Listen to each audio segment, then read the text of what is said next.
অনেকেই প্রশ্ন করেন যে আমরা জানি সহিহ হাদিসে আসছে নবী সাল্লাল্লাহু আলাইহি ওয়াসাল্লাম বলেছেন রমাদানুল কারীম যখন শুরু হয় ওয়াসফিদাতিশ শায়াতিন, শয়তানদেরকে আল্লাহ তাআলা আবদ্ধ করে ফেলান, আটক করে ফেলান।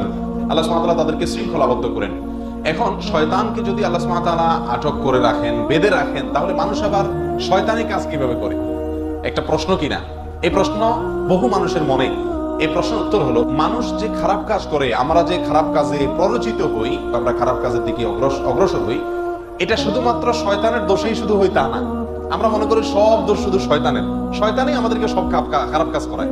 আসলে ব্যাপারটা সেরকম না। বরং আল্লাহ সুবহানাহু ওয়া তাআলা কোরআনে কারীমের ভিতরে বলেছেন, ইন্নান নাফসা লাআম্মারাতুম বিসসু, নিশ্চয়ই মানুষের প্রবৃত্তি, মন, নফস, এই অন্যায় কাজের প্রতি মানুষকে নির্দেশ করে।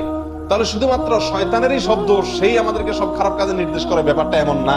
বরং আমাদের প্রত্যেকের দেহের ভেতরে, আমাদের ভেতরে যে আল্লাহ তাআলা মন, নফস বলতে একটা জিনিস দিয়েছেন, প্রবৃত্তি, এই মনটাও সবসময় খারাপ কাজের দিকে টানে। আপনি লক্ষ্য করে দেখবেন, মানুষের মন ভালো কাজের দিকে যতদূর টানে, খারাপ কাজের দিকে তার চাইতে বেশি টানে।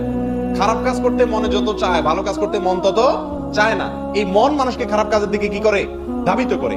তবে হ্যাঁ, শুধুমাত্র মন একাই যে আমাদেরকে খারাপ করে তাও না, বরং আমাদের শত্রু দুইটা। একটা হলো আমার নিজের মন, আরেকটা হলো শয়তান। একটা ভেতরের, আরেকটা বাহিরের। আল্লাহ সুবহানাহু ওয়া তাআলা রমজান উপলক্ষে বাহিরের বড় শত্রুকে বন্ধ করে রাখেন, আটক করে রাখেন।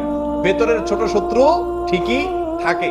যারা সৌভাগ্যবান, তারা বড় শত্রু অনুপস্থিতিতে মনকে নিয়ন্ত্রণ করে, কন্ট্রোল করে তারা নিজেকে সঠিক এবং ভালো কাজের পথে নিয়ে আসেন রমজান উপলক্ষে।